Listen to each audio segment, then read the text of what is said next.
ও এক কন্যাকে দেখে তো লাগছে এমন,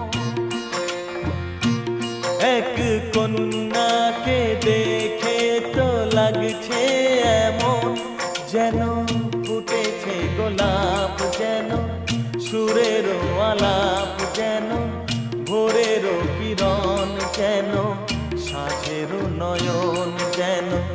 হাতে ধরা হাত, যেন জেগে থাকা রাত, যেন মন্দিরে জ্বালা কোনো